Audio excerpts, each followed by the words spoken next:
System of particles. അതാണ് നമ്മൾ പഠിക്കാൻ പോകുന്നത്. കഴിഞ്ഞ ക്ലാസ്സിൽ ഒരു സിംഗിൾ ചാർജ് മൂലം ഉണ്ടാകുന്ന പൊട്ടൻഷ്യലിന്റെ ഇക്വേഷൻ കണ്ടുപിടിച്ചാൽ ഒരു ഡൈപോൾ മൂലമുള്ള പൊട്ടൻഷ്യലിന്റെ ഇക്വേഷനും നമ്മൾ കണ്ടുപിടിച്ചാൽ, ഇനി നമ്മൾ ഒരു സിസ്റ്റം ഓഫ് പാർട്ടിക്കിൾസ് വന്നാൽ ഒരു പോയിന്റിലെ പൊട്ടൻഷ്യൽ എങ്ങനെയാണ് കണ്ടുപിടിക്കുന്നതെന്നാണ് പറയാൻ പോകുന്നത്. അതിനായിട്ട് നമ്മൾ 3 ചാർജസ് കൺസിഡർ ചെയ്യാം. Q1, Q2, Q3.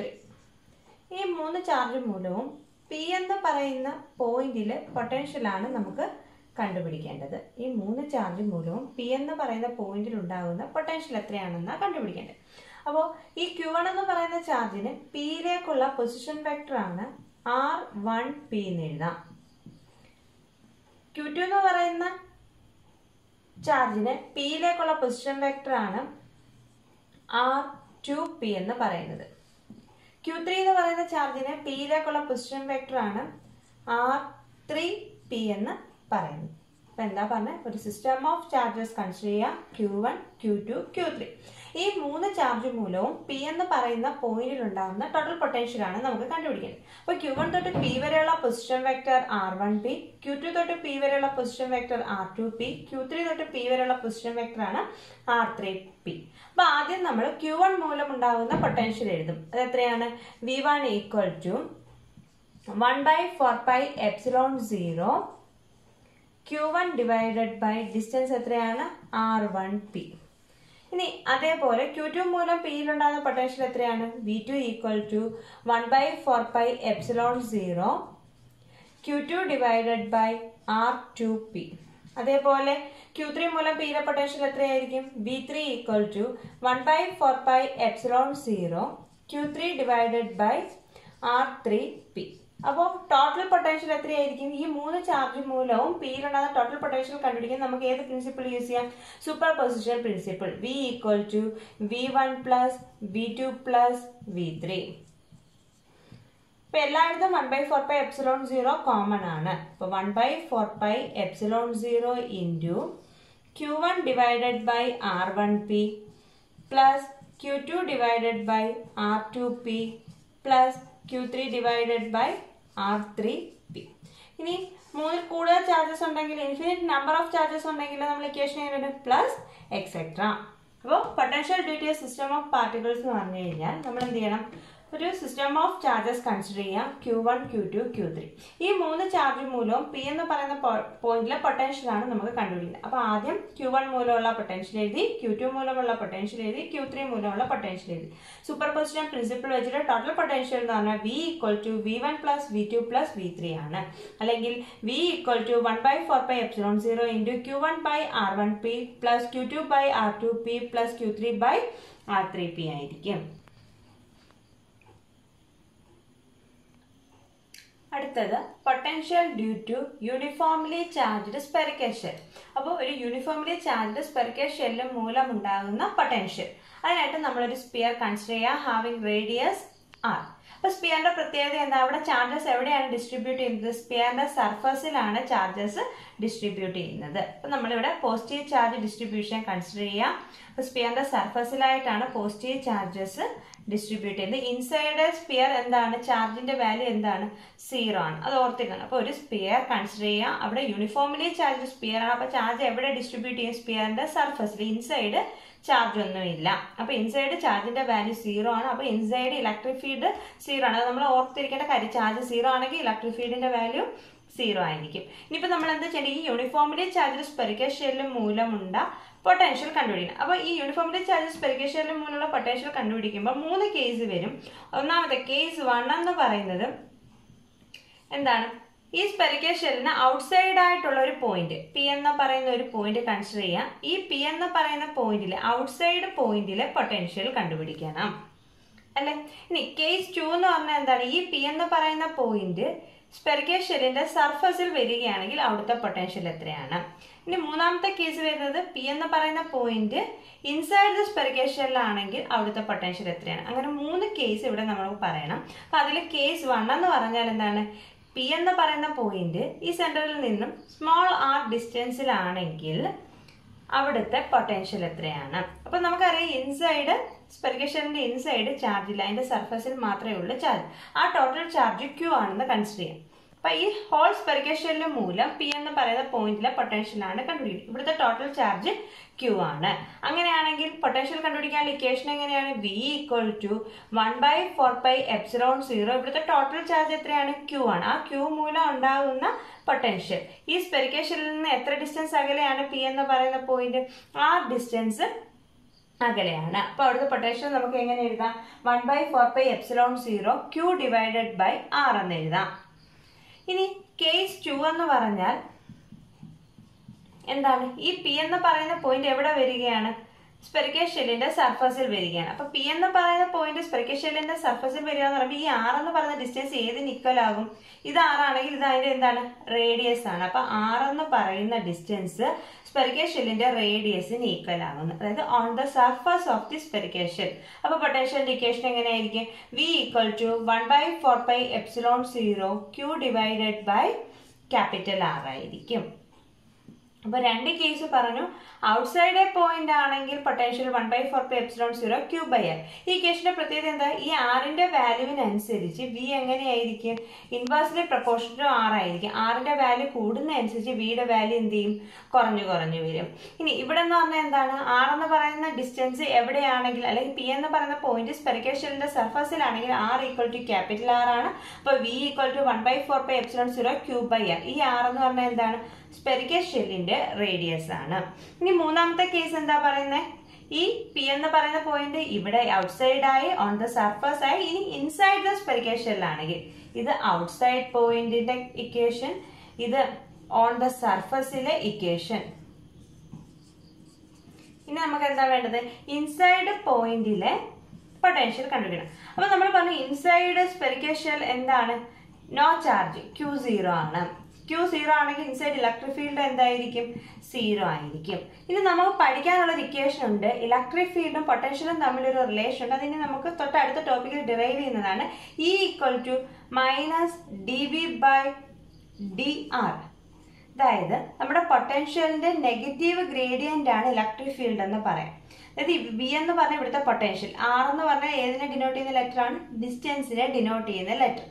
അപ്പോൾ ഇലക്ട്രിക് ഫീൽഡും പൊട്ടൻഷ്യലും തമ്മിലുള്ള റിലേഷൻ ഉണ്ട്. E = -dV/dr. നമുക്ക് ഇനി അത് ഇക്വിപൊട്ടൻഷ്യൽ സർഫസ് പഠിച്ചു കഴിയുമ്പോൾ ഇക്വിപൊട്ടൻഷ്യൽ സർഫസ് വെച്ചിട്ട് നമ്മൾ ഈ ഇക്വേഷൻ ഡിറൈവ് ചെയ്യും. അപ്പോൾ ഈ ഇക്വേഷൻ E = -dV/dr ആണ്. നമ്മൾ എന്താ പറഞ്ഞത്? ഇലക്ട്രിക് ഫീൽഡ് ഇൻസൈഡ് 0 ആണ്. അതിന് കാരണം എന്താണ്? ഇൻസൈഡ് സ്പെറിക്കൽ ഷെൽ ചാർജിന്റെ വാല്യൂ 0 ആണ്. അപ്പോൾ 0 = -dV/dr. നെഗറ്റീവ് സൈൻ അവോയ്ഡ് ചെയ്യാൻ നമുക്ക് നോക്കിയാൽ 0 = dV/dr. നമ്മൾ ഡെറിവേറ്റീവിന്റെ റൂൾസ് പഠിച്ചപ്പോൾ റൂള് പഠിച്ചായിരുന്നു. d/dx ഓഫ് എ കോൺസ്റ്റന്റ് =0 എന്ന് പഠിച്ചിട്ടുണ്ട്. അതായത് ഡെറിവേറ്റീവ് ഓഫ് എ കോൺസ്റ്റന്റ് എന്ന് പറഞ്ഞാൽ എന്താണ്? 0 ആണ്. അപ്പൊ ഇവിടെ നോക്കിക്കേ, ഇവിടെ ഡെറിവേറ്റീവ് ഓഫ് പൊട്ടൻഷ്യൽ =0 എന്ന് പറഞ്ഞാൽ ഈ ഇക്വേഷനായിട്ട് കമ്പയർ ചെയ്യുമ്പോൾ നമുക്ക് എന്തെന്ന് പറയാം? V എന്ന് പറയുന്നത് എന്താണെന്ന് പറയും? ഒരു കോൺസ്റ്റന്റ് ആണെന്ന് പറയാം. V ഒരു കോൺസ്റ്റന്റ് ആണെങ്കിൽ മാത്രമേ അതിന്റെ derivative with respect to position എന്താകത്തുള്ളൂ? 0 ആകത്തുള്ളൂ. അപ്പൊ dV/dr = 0 എന്ന് പറഞ്ഞാൽ അതിന്റെ മീനിങ് എന്താണ്? Potential = a constant. അപ്പോൾ ഇൻസൈഡ് ചാർജ് 0 ആണ്. ചാർജ് 0 ആയാൽ ഇലക്ട്രിക് ഫീൽഡ് 0 ആയി. ഇലക്ട്രിക് ഫീൽഡ് 0 ആയി കഴിഞ്ഞാൽ പൊട്ടൻഷ്യൽ ഇലക്ട്രിക് ഫീൽഡ് തമ്മിൽ റിലേഷൻ ആണ് E = -dV/dr.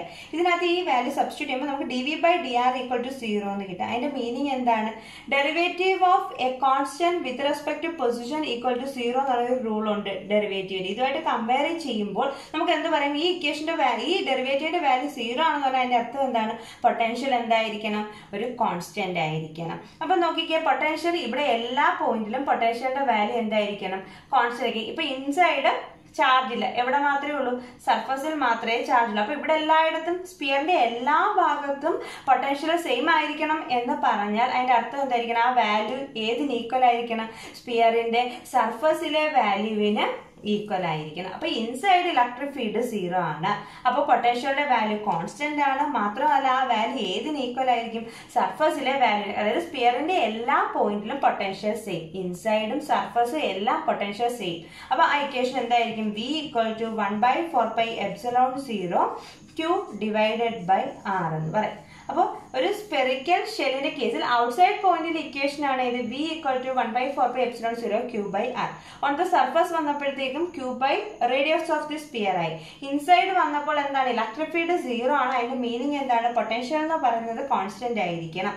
കോൺസ്റ്റന്റ് ആയിരിക്കണം എന്ന് പറഞ്ഞാൽ സ്പിയറിന്റെ എല്ലാ പോയിന്റിലും പൊട്ടൻഷ്യലിന്റെ വാല്യൂ സെയിം ആയിരിക്കണം. അങ്ങനെ പൊട്ടൻഷ്യലിന്റെ വാല്യൂ എല്ലാ പോയിന്റിലും സെയിം ആയിരിക്കുന്ന സർഫസുകളെ പറയുന്ന പേരാണ് ഇക്വിപൊട്ടൻഷ്യൽ സർഫസ്. എന്താണ്? Equipotential surface. അപ്പോൾ പൊട്ടൻഷ്യലിന്റെ വാല്യൂ ഒരു സർഫസിന്റെ എല്ലാ പോയിന്റിലും സെയിം ആയിരുന്നാൽ അങ്ങനെയുള്ള സർഫസിനെ പറയുന്ന പേരാണ് എന്ത്? ഇക്വിപൊട്ടൻഷ്യൽ സർഫസ് എന്ന് പറയും. അപ്പോൾ സ്പെറിക്കൽ ഷെൽ എന്ന് പറഞ്ഞാൽ അല്ല സ്പെറിക്കൽ സർഫസ് എന്ന് പറയുന്നത് ഏത് സർഫസിന് എക്സാമ്പിൾ ആണ്? ഒരു ഇക്വിപൊട്ടൻഷ്യൽ സർഫസിന് എക്സാമ്പിൾ ആണ്. അതിന് ഇക്വിപൊട്ടൻഷ്യൽ സർഫസ് എന്ന് പറയാനുള്ള കാരണം എന്താണ്? ആ സ്പിയറിന്റെ എല്ലാ പോയിന്റിലും പൊട്ടൻഷ്യലിന്റെ വാല്യൂ എന്തായിരിക്കും? സെയിം ആയിരിക്കും. അങ്ങനെയുള്ള സർഫസിനെ പറയുന്ന പേരാണ് ഇക്വിപൊട്ടൻഷ്യൽ സർഫസ്. Equipotential surfaces. ഇപ്പൊ നമ്മൾ നേരത്തെ പറഞ്ഞായിരുന്നു പൊട്ടൻഷ്യൽ എല്ലായിടത്തും സെയിം ആയിട്ടുള്ള സർഫസുകളെ പറയുന്ന പേരാണ് ഇക്വിപൊട്ടൻഷ്യൽ സർഫസസ് എന്ന് പറഞ്ഞു അല്ലെ. അപ്പൊ ഒരു സിംഗിൾ പോസിറ്റീവ് ചാർജിന്റെ കേസിലാകുമ്പോൾ ഇക്വിപൊട്ടൻഷ്യൽ സർഫസ് എങ്ങനെയാണ് വരുന്നതെന്നായി വരച്ചിരുന്നത്. അപ്പൊ ഒരു സിംഗിൾ പോസിറ്റീവ് ചാർജിന്റെ കേസിൽ ഇക്വിപൊട്ടൻഷ്യൽ സർഫസ് എന്ന് പറഞ്ഞാൽ എപ്പോഴും കോൺസെൻട്രിക് ആയിട്ടുള്ള സ്പെറിക്കൽ സ്പിയേഴ്സ് ആയിരിക്കും. അതായത് കോൺസെൻട്രിക് സ്പിയേഴ്സ് എന്ന് പറഞ്ഞാൽ എന്താണ്? Having same origin. Concentric spherical spheres ആയിരിക്കും എന്ത് വരുന്നത്? ഒരു സിംഗിൾ പോസിറ്റീവ് ചാർജിന്റെ കേസിൽ ഇക്വിപൊട്ടൻഷ്യൽ സർഫസ് വരയ്ക്കുമ്പോൾ വരുന്നത്. ഇനി ഈ കാണിച്ചേക്കുന്ന എന്താ? സിംഗിൾ പോസിറ്റീവ് ചാർജ് ആയതുകൊണ്ട് തന്നെ ഇലക്ട്രിക് ഫീൽഡിന്റെ ഡയറക്ഷൻ എങ്ങനെയായിരിക്കും? റേഡിയലി ഔട്ട്വേർഡ് ആയിരിക്കും. അപ്പോൾ ഒരു സ്പെറിക്കൽ സർഫസ് ആവുമ്പോൾ അതിന് റേഡിയലി ഔട്ട്വേർഡ് ആയിട്ടായിരിക്കും ഏതിന്റെ ഡയറക്ഷൻ വരുന്നത്? ഇലക്ട്രിക് ഫീൽഡിന്റെ ഡയറക്ഷൻ. അല്ലെ നമുക്ക് എന്തെന്ന് പറയാം? ഇലക്ട്രിക് ഫീൽഡ് എന്ന് പറഞ്ഞാൽ എപ്പോഴും ഈ സർഫസിന് പെർപെൻഡിക്കുലർ ആയിട്ടായിരിക്കും വരുന്നത്. ഇനി ഇവിടെ എല്ലായിടത്തും പൊട്ടൻഷ്യൽ സെയിം അല്ലേ? പൊട്ടൻഷ്യൽ സെയിം ആണെങ്കിൽ അവിടെ പൊട്ടൻഷ്യൽ ഡിഫറൻസ് ഉണ്ടോ? ഇല്ല. പൊട്ടൻഷ്യൽ ഡിഫറൻസ് എന്ന് പറഞ്ഞാൽ എന്താണ്? 0 ആണ്. നമുക്കറിയാം പൊട്ടൻഷ്യൽ ഡിഫറൻസ് ആണ് എന്തെന്ന് പറയുന്നത്? വർക്ക് ഡൺ എന്ന് പറയുന്നത്. അപ്പൊ ഇവിടുത്തെ എല്ലാം പൊട്ടൻഷ്യൽ സെയിം ആണെങ്കിൽ പൊട്ടൻഷ്യൽ ഡിഫറൻസ് എന്ന് പറയുന്നത് എന്തായിരിക്കും? 0 ആയിരിക്കും. അപ്പോൾ ഒരു ചാർജിനെ ഇക്വിപൊട്ടൻഷ്യൽ സർഫസിൽ മൂവ് ചെയ്യിക്കണമെങ്കിൽ നമുക്ക് എന്ത് ചെയ്യേണ്ട ആവശ്യമില്ല? വർക്ക് ഡൺ വേണ്ട. കാരണം എന്താണ്? അവിടുത്തെ പൊട്ടൻഷ്യൽ ഡിഫറൻസ് എന്ന് പറയുന്നത് എന്താണ്? 0 ആണ്. പൊട്ടൻഷ്യൽ ഡിഫറൻസ് 0 ആണെങ്കിൽ അവിടെ എന്താണ്? വർക്ക് ഡൺ 0 ആണ്. അത് ഷോർട്ട് ക്വസ്റ്റ്യൻ ആയിട്ട് വേണമെങ്കിൽ ചോദിക്കാം. എന്താ? ഇക്വിപൊട്ടൻഷ്യൽ സർഫസിലെ വർക്ക് ഡൺ എത്രയായിരിക്കും? അല്ലെ അവിടെ വർക്ക് ഡൺ 0 ആണെന്ന് പറയാനുള്ള കാരണം എന്താണ്? വർക്ക് ഡൺ 0 ആണെന്ന് പറയാനുള്ള കാരണം എന്താ? ഇക്വിപൊട്ടൻഷ്യൽ സർഫസ് ആയതുകൊണ്ട് ഇപ്പൊ ഇത് ഇക്വിപൊട്ടൻഷ്യൽ സർഫസ്. അപ്പൊ ഇതിൽ ഓരോ പോയിന്റിലെയും പൊട്ടൻഷ്യൽ എന്തായിരിക്കും? സെയിം ആയിരിക്കും. അപ്പോൾ ഒരു പോയിന്റിൽ നിന്ന് മറ്റൊരു പോയിന്റിലേക്ക് മൂവ് ചെയ്യിക്കണമെങ്കിൽ അവിടുത്തെ പൊട്ടൻഷ്യൽ ഡിഫറൻസ് അറിയാം. പൊട്ടൻഷ്യൽ ഡിഫറൻസ് എന്താണ്? 0 ആണ്. പൊട്ടൻഷ്യൽ ഡിഫറൻസ് 0 ആണെങ്കിൽ വർക്ക് ഡൺ എന്തായിരിക്കും? 0 ആയിരിക്കും. ഇതെന്ന് പറഞ്ഞാൽ മറ്റൊരു ഇക്വിപൊട്ടൻഷ്യൽ സർഫസ്. അപ്പൊ ഇതിൽ ഓരോ പോയിന്റിലെയും പൊട്ടൻഷ്യൽ സെയിം ആയിരിക്കും. ഇതെന്ന് പറഞ്ഞാൽ മറ്റൊരു ഇക്വിപൊട്ടൻഷ്യൽ സർഫസ്. അങ്ങനെ കോൺസെൻട്രിക് ആയിട്ടുള്ള സ്പെറിക്കൽ സ്പിയേഴ്സ് ആണ് എന്തെന്ന് പറയുന്നത്? Equipotential surface. ഏതിന്റെ കേസിൽ? സിംഗിൾ പോസിറ്റീവ് ചാർജിന്റെ കേസിൽ. ഇതേപോലെ ഒരു സിംഗിൾ നെഗറ്റീവ് ചാർജ് ആണെങ്കിലോ കോൺസെൻട്രിക് സ്പിയേഴ്സ് അല്ലെ ഇലക്ട്രിക് ഫീൽഡിന്റെ ഡയറക്ഷൻ എങ്ങനെയായിരിക്കും? നെഗറ്റീവ് ചാർജ് ആകുമ്പോൾ തിരിച്ചു വരും. എങ്ങനെ? റേഡിയലി ഇൻവേർഡ് ആയിരിക്കും വരുന്നത്. ഇനി അടുത്തത് ഒരു യൂണിഫോം ഇലക്ട്രിക് ഫീൽഡിന്റെ കേസിൽ ഇക്വിപൊട്ടൻഷ്യൽ സർഫസ് എങ്ങനെ വരുന്നത്? നമ്മൾ പഠിച്ചിട്ടുണ്ട് കഴിഞ്ഞ ചാപ്റ്ററിൽ.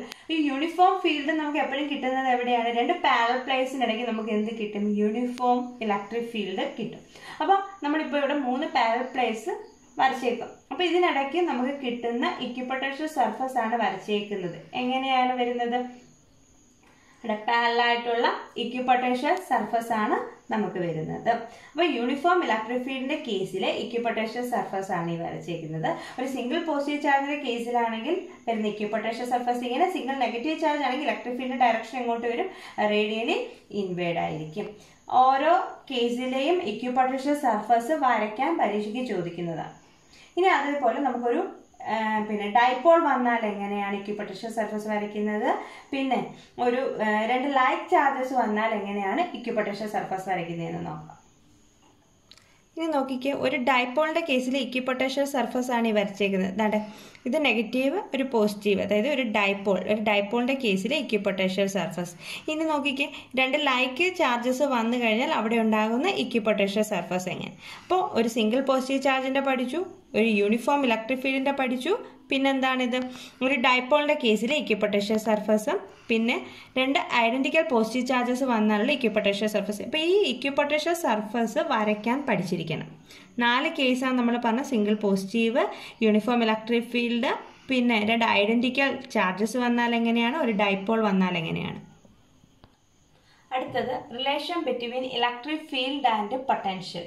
ഇലക്ട്രിക് ഫീൽഡും പൊട്ടൻഷ്യലും തമ്മിലുള്ള റിലേഷൻ നമുക്ക് ഈ ഒരു ഇക്വിപൊട്ടൻഷ്യൽ സർഫസ് വെച്ച് എങ്ങനെ കണ്ടുപിടിക്കാമെന്ന് നോക്കാം. അതിനായിട്ട് നമ്മൾ 2 ഇക്വിപൊട്ടൻഷ്യൽ സർഫസസ് കൺസിഡർ ചെയ്യാം. ആദ്യത്തെ ഇക്വിപൊട്ടൻഷ്യൽ സർഫസ് ആണ് എ, അടുത്ത ഇക്വിപൊട്ടൻഷ്യൽ സർഫസ് ആണ് ബി എന്ന് പറയുന്നത്. അപ്പോൾ 2 ഇക്വിപൊട്ടൻഷ്യൽ സർഫസസ് കൺസിഡർ ചെയ്യാം. എ എന്ന് പറയുന്ന ഇക്വിപൊട്ടൻഷ്യൽ സർഫസും ബി എന്ന് പറയുന്ന ഇക്വിപൊട്ടൻഷ്യൽ സർഫസും. എയിലെ പൊട്ടൻഷ്യൽ ആണ് വി. അതായത് എയിലെ എ എന്ന് പറയുന്ന ഇക്വിപൊട്ടൻഷ്യൽ സർഫസിന്റെ പൊട്ടൻഷ്യൽ വി എന്ന് പറഞ്ഞാൽ എന്താണ്? ഈ എ എന്ന് പറയുന്ന സർഫസിലെ എല്ലാ പോയിന്റിലും പൊട്ടൻഷ്യൽ എന്തായിരിക്കും? വി ആയിരിക്കും. ഇനി ബി എന്ന് പറയുന്ന പോയിന്റിലെ പൊട്ടൻഷ്യൽ ആണ് വി പ്ലസ് ഡെൽറ്റ വി. അതായത് ബി എന്ന് പറയുന്ന ഇക്വിപൊട്ടൻഷ്യൽ സർഫസിലെ എല്ലാ പോയിന്റിലും പൊട്ടൻഷ്യലിന്റെ വാല്യൂ എത്രയായിരിക്കും? വി പ്ലസ് ഡെൽറ്റ വി ആയിരിക്കും. അപ്പോൾ 2 ഇക്വിപൊട്ടൻഷ്യൽ സർഫസ് എയും ബിയും, എയിലെ പൊട്ടൻഷ്യൽ ആണ് വി, അതായത് എയിലെ എല്ലാ പോയിന്റിലും പൊട്ടൻഷ്യൽ എന്തായിരിക്കും? വി ആയിരിക്കും. ഇനി അടുത്ത ഇക്വിപൊട്ടൻഷ്യൽ സർഫസ് ആണ് ബി, അവിടുത്തെ പൊട്ടൻഷ്യൽ ആണ് വി പ്ലസ് ഡെൽറ്റ വി. ഇനി ബി എന്ന് പറയുന്ന സർഫസിലെ ഒരു പോയിന്റ് ആണ്, അതായത് ഈ ബി എന്ന് പറയുന്ന സർഫസിലെ ഒരു പോയിന്റ് ആണ് പി എന്ന് പറയുന്നത്. ഇനി എയിൽ നിന്നും പിയിലേക്കുള്ള ഡിസ്റ്റൻസ് ആണ് ഡെൽറ്റ എൽ. എന്താണ്? ബി എന്ന് പറയുന്ന ഇക്വിപൊട്ടൻഷ്യൽ സർഫസിലെ ഒരു പോയിന്റ് ആണ് പി. എ എന്ന് പറയുന്ന ഇക്വിപൊട്ടൻഷ്യൽ സർഫസിൽ നിന്നും പി എന്ന് പറയുന്ന ഇക്വിപൊട്ടൻഷ്യൽ സർഫസിലേക്കുള്ള ഡിസ്റ്റൻസ് ആണ് ഡെൽറ്റ എൽ. ഇനി ഇവിടുത്തെ ഈ ഇക്വിപൊട്ടൻഷ്യൽ സർഫസ്, അതായത് ഇവിടുത്തെ ഇലക്ട്രിക് ഫീൽഡിന്റെ ഡയറക്ഷൻ എന്ന് പറയുന്നത് ഇതാണ്ട് ഇങ്ങോട്ടാണ്. അതായത് വിയും വി പ്ലസ് ഡെൽറ്റ വിയും തമ്മിലുള്ള പൊട്ടൻഷ്യലിന്റെ ഡിഫറൻസ് എത്രയാണ്? ഡെൽറ്റ വി ആണ്. ഇവിടുത്തെ ഇലക്ട്രിക് ഫീൽഡിന്റെ ഡയറക്ഷൻ എന്ന് പറയുന്നത് എങ്ങനെയാണ്? ഇങ്ങനെ പോകും, റേഡിയലി ഔട്ട്വേർഡ് ആണ് ഏതിന്റെ ഡയറക്ഷൻ? ഇലക്ട്രിക് ഫീൽഡിന്റെ ഡയറക്ഷൻ. ഇനി ബി എന്ന് പറയുന്ന ഇക്വിപൊട്ടൻഷ്യൽ സർഫസിലെ ഒരു പോയിന്റ് ആണ് പി. പി മുതൽ എ വരെയുള്ള ഡിസ്റ്റൻസ് ആണ് ഡെൽറ്റ എൽ. ഇനി ഈ പി എന്ന് പറയുന്ന പോയിന്റിൽ നമ്മളൊരു യൂണിറ്റ് പോസിറ്റീവ് ചാർജ് വെച്ചേക്കുക. എന്താണ്? പി എന്ന് പറയുന്ന പോയിന്റിൽ ഒരു യൂണിറ്റ് പോസിറ്റീവ് ചാർജ് വെച്ചേക്കുക. അപ്പോൾ ഇലക്ട്രിക് ഫീൽഡിന്റെ ഡയറക്ഷൻ എങ്ങനെയാണ്? റേഡിയലി ഔട്ട്വേർഡ് ആണ്. ഇനി ഈ പി എന്ന് പറയുന്ന പോയിന്റിൽ നിന്നും നമ്മൾ എ എന്ന് പറയുന്ന ഇക്വിപൊട്ടൻഷ്യൽ സർഫസിലേക്ക് ഈ യൂണിറ്റ് പോസിറ്റീവ് ചാർജിനെ മൂവ് ചെയ്യിക്കുന്നു. അപ്പോൾ ഇത് ഏതിന് അഗേൻസ്റ്റ് ആയിട്ടാണ് മൂവ് ചെയ്യുന്നത്? നമ്മുടെ ഇലക്ട്രിക് ഫീൽഡിന്റെ ഡയറക്ഷൻ അഗേൻസ്റ്റ് ആയിട്ട് ബിയിൽ നിന്ന് എയിലേക്ക് ഒരു യൂണിറ്റ് പോസിറ്റീവ് ചാർജിനെ മൂവ് ചെയ്യിക്കുന്നു. അപ്പോൾ ഇലക്ട്രിക് ഫീൽഡിന് അഗേൻസ്റ്റ് ആയിട്ട് മൂവ് ചെയ്യിക്കുക എന്ന് പറയുമ്പോൾ അവിടെ നമ്മൾ എന്ത് ചെയ്യണം? ഒരു വർക്ക് ചെയ്യണം. അപ്പോൾ ഇവിടുത്തെ ഫോഴ്സ് എന്ന് പറഞ്ഞാൽ F ഈക്വൽ ടു QE ആണ്. പിയിൽ വെച്ചേക്കുന്ന ചാർജ് എന്ന് പറഞ്ഞാൽ യൂണിറ്റ് പോസിറ്റീവ് ചാർജ് ആണെന്ന് നമ്മൾ പറഞ്ഞു. അപ്പോൾ ഫോഴ്സ് എന്ന് പറയുന്നത് ഏതിന് ഈക്വൽ ആണെന്ന് പറയാം? ഇവിടുത്തെ ഇലക്ട്രിക് ഫീൽഡിന് ഈക്വൽ ആണെന്ന് പറയാം. എത്ര ഡിസ്റ്റൻസ് അതിനെ മൂവ് ചെയ്യുന്നത്? Delta L distance. അപ്പോൾ വർക്ക് ഡൺ നമുക്ക് എങ്ങനെ എഴുതാം? എഫ് ഡോട്ട് ഡിസ്റ്റൻസ്, അതായത് ഫോഴ്സ് ഇൻറ്റു ഡിസ്റ്റൻസ് ആണ്. അപ്പോൾ എഫ് ഡോട്ട് ഡി എല്ലിന് പകരം നമുക്ക് എന്ത് വേണമെങ്കിലും എഴുതാം? ഇ ഡോട്ട് ഡി എൽ എന്ന് എഴുതാം. ഈ വർക്ക് ഡൺ എന്ന് പറയുന്നത് ഏതിന് ഈക്വൽ ആണെന്ന് പറയാം? ഇവിടുത്തെ തമ്മിലുള്ള പൊട്ടൻഷ്യൽ തമ്മിൽ വേരിയേഷൻ ഉണ്ടല്ലോ. അപ്പോൾ 2 ഇക്വിപൊട്ടൻഷ്യൽ സർഫസ് തമ്മിൽ പൊട്ടൻഷ്യൽ ഡിഫറൻസ് ഉണ്ട്. അപ്പോൾ ആ പൊട്ടൻഷ്യൽ ഡിഫറൻസിന് ഈക്വൽ ആയിരിക്കും എന്തെന്ന് പറയുന്നത്? Work done. വർക്ക് ഡൺ എന്ന് പറഞ്ഞാൽ എന്താണ്? Equal to potential difference. അപ്പോൾ ഇതിനെ എവിടെ നിന്ന് എങ്ങോട്ടേക്കാണ് മൂവ് ചെയ്യുന്നത്? ബി എന്ന് പറയുന്ന പോയിന്റിൽ നിന്നും എ എന്ന് പറയുന്ന പോയിന്റിലേക്ക്. അപ്പോൾ പൊട്ടൻഷ്യൽ ഡിഫറൻസ് എങ്ങനെയാണ് കണ്ടുപിടിക്കുന്നത്? Final potential minus initial potential. B to A അല്ലേ ഇതിനെ മൂവ് ചെയ്യിക്കുന്നത്. അപ്പോൾ പൊട്ടൻഷ്യൽ ഡിഫറൻസ് എങ്ങനെ എഴുതാം? Final potential minus initial potential. അതായത് E dot D L equal to എയുടെ പൊട്ടൻഷ്യൽ എത്രയാണ്? വി.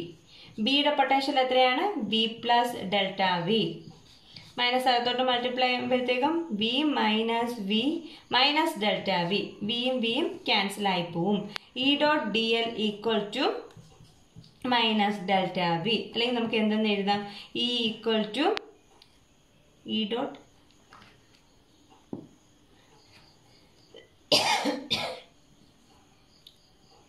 ഡെൽറ്റ എൽ, അല്ലെങ്കിൽ E equal to minus delta V divided by delta L. അപ്പോൾ ഇലക്ട്രിക് ഫീൽഡും പൊട്ടൻഷ്യലും തമ്മിലുള്ള റിലേഷൻ എന്താണ്? E = -ΔV/ΔL അല്ലെങ്കിൽ E = -dV/dL എന്നത്. നമ്മൾ നേരത്തെ സ്പെറിക്കൽ ഷെല്ലിന്റെ കേസ് ഇൻസൈഡ് പൊട്ടൻഷ്യൽ കണ്ടുപിടിക്കാൻ അവിടെ E = -dV/dr ആറോ എല്ലോ ഏതായാലും ഡിസ്റ്റൻസിനെ ഡിനോട്ട് ചെയ്യുന്ന ലെറ്റർ തന്നെ. അപ്പോൾ ഇയും പൊട്ടൻഷ്യലും തമ്മിലുള്ള റിലേഷൻ എങ്ങനെയാണ്? E = -ΔV/ΔL. അപ്പോൾ ഇവിടെ നെഗറ്റീവ് സൈൻ കൊടുക്കുന്ന എന്തിനാ? ഇലക്ട്രിക് ഫീൽഡിന്റെ ഡയറക്ഷൻ എന്ന് പറയുന്നത് എല്ലിന്റെ വാല്യൂവിനനുസരിച്ച് എന്ത് ചെയ്യുന്നുണ്ട്? വിയുടെ വാല്യൂ ഡിക്രീസ് ചെയ്യുന്നുണ്ട്. ആ ഡിക്രീസ് ചെയ്യുന്ന ഡയറക്ഷനിലാണ് ആരുടെ ഡയറക്ഷൻ വരുന്നത്? നമ്മുടെ ഇലക്ട്രിക് ഫീൽഡിന്റെ ഡയറക്ഷൻ വരുന്നത്. ഇലക്ട്രിക് ഫീൽഡും പൊട്ടൻഷ്യലും തമ്മിലുള്ള റിലേഷൻ E = -ΔV/ΔL. നമുക്കിനി അടുത്തൊരു പ്രോബ്ലം ചെയ്യാം. Question ഇതാണ്. 2 charges 3 × 10⁻⁸ coulomb and -2 × 10⁻⁸ coulomb are located 15 cm apart. At what point on the line joining the two charges is the electric potential 0? Take the potential at infinity to 0. അതായത് രണ്ട് ചാർജസിനെ എത്ര distance അകലത്തിൽ വെച്ചേക്കുന്നു എന്നാണ് പറഞ്ഞേക്കുന്നത്? 15 centimetre distance അകലത്തിൽ വെച്ചേക്കുന്നു. അതിൽ തന്നെ ഈ രണ്ട് ചാർജിന്റെ കൂടെ ലൈൻ ജോയിൻ ചെയ്യുന്നിടത്ത് എവിടെയോ ഒരു പോയിന്റിൽ എന്ത് ചെയ്യുന്നു? ഇലക്ട്രിക് പൊട്ടൻഷ്യലിന്റെ വാല്യൂ 0 ആണ്. ആ പോയിന്റ് ഏതാണെന്ന് നമുക്ക് കണ്ടുപിടിക്കാം. അപ്പൊ നമുക്ക് ആദ്യം ഈ പറഞ്ഞേക്കുന്ന ഡേറ്റ വെച്ചിട്ട് അതിന്റെ ഒരു ഫിഗർ വരയ്ക്കാം. അതായത് ഒരു ചാർജ് 3 × 10⁻⁸ കൂളോം, മറ്റൊരു ചാർജ് 2 × 10⁻⁸ കൂളോം. ഇവ തമ്മിലുള്ള ഡിസ്റ്റൻസ് എത്രയാണെന്ന് തന്നിട്ടുണ്ട്? 15 സെന്റിമീറ്റർ ആണെന്ന് തന്നിട്ടുണ്ട്. ഇനി നമ്മളോട് എന്താ പറഞ്ഞിരിക്കുന്നത്? ഈ രണ്ട് ചാർജസ് നമുക്ക് എ എന്നും ബി എന്നും പേര് കൊടുക്കാം. ഈ രണ്ട് ചാർജസും കൂടെ ജോയിൻ ചെയ്യുന്ന ലൈനിൽ ഏതോ ഒരു പോയിന്റിൽ ഇലക്ട്രിക് പൊട്ടൻഷ്യൽ എന്താണ്? 0 ആണ്. അപ്പൊ ആ പോയിന്റ് ഏതാണെന്ന് കണ്ടുപിടിക്കണം. അപ്പൊ നമുക്ക് ഏത് പോയിന്റ് ആണെന്ന് അറിയില്ല, നമ്മൾ അസ്യൂം ചെയ്യുകയാണ്. ഈ പോയിന്റ് ആണ് എന്ത്? പൊട്ടൻഷ്യൽ 0 ആയിട്ടുള്ള പോയിന്റ് നമ്മൾ അസ്യൂം ചെയ്യാം. ഈ ലൈൻ ജോയിൻ ചെയ്യുന്ന ഏതോ ഒരു പോയിന്റിൽ പൊട്ടൻഷ്യൽ 0 ആണ്. പൊട്ടൻഷ്യൽ 0 ആകുന്ന പോയിന്റ് ആണ് O എന്നെടുക്കുക. അപ്പോൾ എയിൽ നിന്നും O എന്ന് പറയുന്ന പോയിന്റിലേക്കുള്ള ഡിസ്റ്റൻസ് ഞാൻ x എന്നെടുത്തു. അപ്പൊ ഈ ഡിസ്റ്റൻസ് x ആണെങ്കിൽ ടോട്ടൽ ഡിസ്റ്റൻസ് എത്രയാണ്? ഇത് x സെന്റിമീറ്റർ. ടോട്ടൽ ഡിസ്റ്റൻസ് എത്രയാണ്? 15. അപ്പൊ ഈ O തൊട്ട് B വരെ ഡിസ്റ്റൻസ് നമുക്ക് എങ്ങനെ എടുക്കാം? 15 - x സെന്റിമീറ്റർ എന്ന് എടുക്കാം. അപ്പോൾ എയും ബിയും രണ്ട് ചാർജസ് വെച്ചേക്കുന്നു. അവ തമ്മിലുള്ള സെപ്പറേഷൻ 15 സെന്റിമീറ്റർ. ക്വസ്റ്റ്യനിൽ പറഞ്ഞിട്ടുണ്ട് ഇതിന്റെ ലൈൻ ജോയിൻ ചെയ്യുന്ന ഏതോ ഒരു പോയിന്റിൽ ഇലക്ട്രിക് പൊട്ടൻഷ്യൽ 0 ആണ്. അപ്പൊ നമ്മൾ ഈ O എന്ന് പറയുന്ന പോയിന്റിലാണ് പൊട്ടൻഷ്യൽ 0 എന്ന് അസ്യൂം ചെയ്യുക. എന്നിട്ട് എയിൽ നിന്നുള്ള ഡിസ്റ്റൻസ് എഴുതി, ബിയിൽ നിന്നുള്ള ഡിസ്റ്റൻസ് എഴുതി. ഇനി എ എന്ന് പറയുന്ന ചാർജ് മൂലം ഓയിൽ ഒരു പൊട്ടൻഷ്യൽ ഉണ്ടാകുമല്ലോ. ആ പൊട്ടൻഷ്യൽ നമുക്ക് എങ്ങനെ കണ്ടുപിടിക്കാം? V1 = 1/4πε0. ഏത് ചാർജ് മൂലമുള്ള? 3 × 10⁻⁸ കൂളോം മൂലമുള്ള പൊട്ടൻഷ്യൽ. അവ തമ്മിലുള്ള ഡിസ്റ്റൻസ് എത്രയാണ്? x. ഇനി അതേപോലെ O എന്ന് പറയുന്ന പോയിന്റിൽ ബി എന്ന് പറയുന്ന ചാർജ് മൂലം ഒരു പൊട്ടൻഷ്യൽ ഉണ്ടാകുമല്ലോ. അത് നമുക്ക് എങ്ങനെ എഴുതാം? V2 = 1/4πε0 - 2 × 10⁻⁸ ഡിവൈഡഡ് ബൈ ഡിസ്റ്റൻസ് എത്രയാണ്? 15 - x. ഇനി O എന്ന് പറയുന്ന പോയിന്റിലെ ടോട്ടൽ പൊട്ടൻഷ്യൽ എത്രയായിരിക്കും? V1 + V2 ആയിരിക്കും. ഇത് മൂലമുള്ള പൊട്ടൻഷ്യലും ഇത് മൂലമുള്ള പൊട്ടൻഷ്യൽ എത്രയാണ്? V1 + V2 ആയിരിക്കും. നമ്മൾ ഇൻഫിനിറ്റിയിലെ പൊട്ടൻഷ്യൽ 0 ആണെന്ന് അസ്യൂം ചെയ്തിട്ടുണ്ട്. അപ്പൊ ടോട്ടൽ പൊട്ടൻഷ്യൽ എന്ന് പറയുന്നത് V1 + V2 ആണ്. പിന്നെ നമുക്ക് ക്വസ്റ്റ്യൻ തന്നിട്ടുണ്ട് ആ പോയിന്റിന്റെ പ്രത്യേകത എന്താണ്? അവിടെ ഇലക്ട്രിക് പൊട്ടൻഷ്യലിന്റെ വാല്യൂ 0 ആണ്. അതായത് V1 + V2ന്റെ വാല്യൂ ഈ പോയിന്റ് എത്രയാണ്?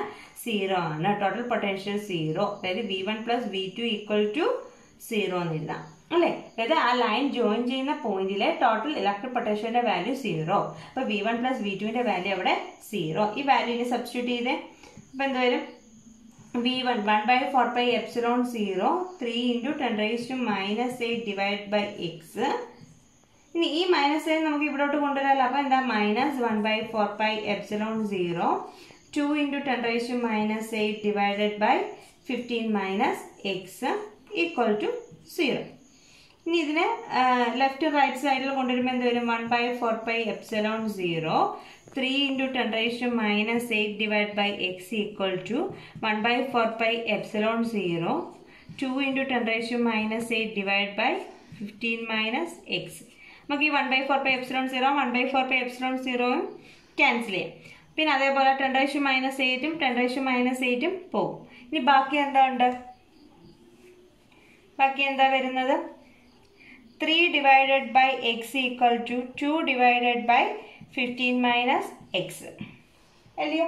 ഇനി ഇതെന്ത് ചെയ്യണം? ക്രോസ് മൾട്ടിപ്ലൈ ചെയ്ത് റീഅറേഞ്ച് ചെയ്തിട്ട് എന്ത് ചെയ്യണം? എക്സിന്റെ വാല്യൂ കണ്ടുപിടിക്കണം. ഇല്ലയോ? അപ്പൊ ഇത് ക്രോസ് മൾട്ടിപ്ലൈ ചെയ്യുമ്പോൾ 3 into 15 minus x equal to 2x. 3 into 15 ചെയ്യുമ്പോൾ 45 minus 3x equal to 2x. അല്ലെങ്കിലോ 45 equal to ഈ 3x റൈറ്റ് സൈഡിൽ വരുമ്പോൾ 5x അല്ലെങ്കിൽ x equal to 45 by 5 equal to 9. നമ്മൾ യൂണിറ്റ് കൺവേർട്ട് ചെയ്തില്ല. അപ്പോൾ എത്ര കിട്ടും? 9 സെന്റിമീറ്റർ. ഒന്നും കൂടെ പറയാം. എയിലെയും ബിയിലെയും ചാർജസ് തന്നിട്ടുണ്ട്. അതിന്റെ രണ്ടിന്റെ ലൈൻ ജോയിൻ ചെയ്യുന്ന പോയിന്റിൽ പൊട്ടൻഷ്യലിന്റെ വാല്യൂ 0 ആണെന്ന് പറഞ്ഞു. ആ പോയിന്റ് ഏതാണെന്ന് കണ്ടുപിടിക്കണം. അപ്പോൾ ടോട്ടൽ ഡിസ്റ്റൻസ് 15 സെന്റിമീറ്റർ ആണ് തന്നിട്ടുണ്ട്. ആ പോയിന്റ് ഏതാണെന്ന് അറിയാത്തതുകൊണ്ട് നമ്മൾ ഒരു പോയിന്റ് O എന്ന് അസ്യൂം ചെയ്തു. എന്നിട്ട് ഇവിടെ തൊട്ട് ഇവിടം വരെ ഡിസ്റ്റൻസ് x എന്ന് എടുത്തു. ഇത് ടോട്ടൽ ഡിസ്റ്റൻസ് 15 ആണെങ്കിൽ ഈ ഡിസ്റ്റൻസ് എത്രയായിരിക്കും? 15 മൈനസ് x ആയിരിക്കും. ഇനി O എന്ന് പറയുന്ന പോയിന്റിൽ A എന്ന് പറയുന്ന പൊട്ടൻഷ്യൽ, A എന്ന് പറയുന്ന ചാർജ് മൂലമുള്ള potential V1 1/4 pi epsilon 0 Q1 by distance എത്രയാണ്? x. അതേപോലെ V2. ഇനി V1 plus V2 equal to 0 എന്ന് എഴുതാൻ കാരണം എന്താണ്? O എന്ന് പറയുന്ന പോയിന്റിലെ ടോട്ടൽ ഇലക്ട്രിക് പൊട്ടൻഷ്യൽ 0 ആണെന്ന് തന്നിട്ടുണ്ട്. വാല്യൂ സബ്സ്റ്റിറ്റ്യൂട്ട് ചെയ്തു, റീഅറേഞ്ച് ചെയ്തു. അതായത് 1/4 pi epsilon 0 ക്യാൻസൽ ആയി, 10⁻⁸ പവർ ക്യാൻസൽ ആയി. ബാക്കി സിമ്പിൾ മാത്തമാറ്റിക്സേ ഉള്ളൂ. 3/x equal to 2/15 minus x cross multiply ചെയ്തു. എന്നിട്ട് റീഅറേഞ്ച് ചെയ്ത് എക്സിന്റെ വാല്യൂ കിട്ടി. എത്ര കിട്ടി? 9 സെന്റിമീറ്റർ. അപ്പൊ നമുക്ക് എന്തെന്ന് പറയാം? എ എന്ന് പറയുന്ന പോസിറ്റീവ് ചാർജിന്റെ സൈഡിൽ നിന്നും എത്ര ഡിസ്റ്റൻസ് അകലെയാണ്? 9 സെന്റിമീറ്റർ ഡിസ്റ്റൻസ് അകലെയാണ് ഏത്? പൊട്ടൻഷ്യൽ 0 ആകുന്ന പോയിന്റ്. ഇനി തിരിച്ച് ബി എന്ന് പറയുന്ന ചാർജിന്റെ സൈഡിൽ നിന്ന് നമ്മളിത് പറയുകയാണെങ്കിലോ 15 മൈനസ് 9 കണ്ടുപിടിച്ചാൽ മതി. അപ്പം എ എന്ന് പറയുന്ന ചാർജിന്റെ സൈഡിൽ നിന്നുമുള്ള ഡിസ്റ്റൻസ് ആണ് എത്ര? 9 സെന്റിമീറ്റർ. തിരിച്ച് ബി എന്ന് പറയുന്നിടത്ത് നിന്നാകുമ്പോൾ നമുക്ക് എന്തെന്ന് പറയാം? 15 മൈനസ് എക്സ് ചെയ്താൽ മതി. അപ്പൊ ഇന്ന് നമ്മൾ എന്തൊക്കെ കാര്യങ്ങളാണ് പഠിച്ചത്? Potential due to a system of particles മൂലമുള്ള പൊട്ടൻഷ്യൽ. അപ്പോൾ ഓരോ പൊട്ടൻഷ്യലും കണ്ടുപിടിച്ചിട്ട് സൂപ്പർപോസിഷൻ പ്രിൻസിപ്പിൾ വെച്ചിട്ട് ആഡ് ചെയ്യുമ്പോൾ നമുക്ക് ടോട്ടൽ പൊട്ടൻഷ്യൽ കിട്ടും. പിന്നെ നമ്മൾ പഠിച്ചത് എന്താണ്? Potential due to a uniformly charged spherical shell, inside the shell, outside the shell, on the surface of the shell. അപ്പോൾ നമ്മൾ ഇൻസൈഡ് ദ ഷെൽ പൊട്ടൻഷ്യൽ എന്താണ്? കോൺസ്റ്റന്റ് ആണെന്ന് പറഞ്ഞു. കാരണം എന്താ? അവിടെ ഇലക്ട്രിക് ഫീൽഡ് 0 ആണ്. അപ്പൊ പൊട്ടൻഷ്യലിന്റെ വാല്യൂ കോൺസ്റ്റന്റ്. അങ്ങനെ പൊട്ടൻഷ്യലിന്റെ വാല്യൂ എല്ലായിടത്തും കോൺസ്റ്റന്റ് ആയിട്ടുള്ള സർഫസുകളെ നമ്മൾ എന്തെന്ന് പറഞ്ഞായിരുന്നു? ഇക്വിപൊട്ടൻഷ്യൽ സർഫസ് എന്ന് പറഞ്ഞു. ഇക്വിപൊട്ടൻഷ്യൽ സർഫസിൽ ഒരു സിംഗിൾ പോസിറ്റീവ് ചാർജിന്റെ കേസിൽ പഠിച്ചു, ഒരു യൂണിഫോം ഇലക്ട്രിക് ഫീൽഡിന്റെ കേസിൽ പഠിച്ചു, പിന്നെയോ ഒരു ഡൈപോളിന്റെ കേസിൽ എങ്ങനെയാണ്, 2 ലൈക്ക് ചാർജിന്റെ കേസിൽ എങ്ങനെയാണ് ഇക്വിപൊട്ടൻഷ്യൽ സർഫസ് എന്ന് പറഞ്ഞു അല്ലേ? അപ്പൊ ഈ 4 ഡയഗ്രാം വരയ്ക്കാൻ പഠിക്കണം. പിന്നെ ഇക്വിപൊട്ടൻഷ്യൽ സർഫസിന് എപ്പോഴും പെർപെൻഡിക്കുലർ ആയിട്ടായിരിക്കും ഏതൊരു ഡയറക്ഷൻ വരുന്നത്? ഇലക്ട്രിക് ഫീൽഡിന്റെ ഡയറക്ഷൻ വരുന്നത്. പിന്നെന്താ പറഞ്ഞത്? ഇക്വിപൊട്ടൻഷ്യൽ സർഫസിൽ ഒരു ചാർജിനെ മൂവ് ചെയ്യിക്കണമെങ്കിൽ അവിടുത്തെ വർദ്ധന എന്തായിരിക്കും? 0 ആയിരിക്കും. കാരണം അവിടെ പൊട്ടൻഷ്യൽ ഡിഫറൻസ് വരുന്നില്ല. പിന്നെ നമ്മൾ എന്താ പഠിച്ചത്? ഇലക്ട്രിക് ഫീൽഡും പൊട്ടൻഷ്യലും തമ്മിലുള്ള റിലേഷൻ ഇക്വിപൊട്ടൻഷ്യൽ സർഫസ് വെച്ചിട്ട് എന്താന്ന് കിട്ടി? E equal to minus ∆V/∆L എന്ന് കിട്ടി. പിന്നെ സൂപ്പർപോസിഷൻ പ്രിൻസിപ്പിൾ വെച്ചിട്ടുള്ള ഒരു പ്രോബ്ലം ചെയ്തു.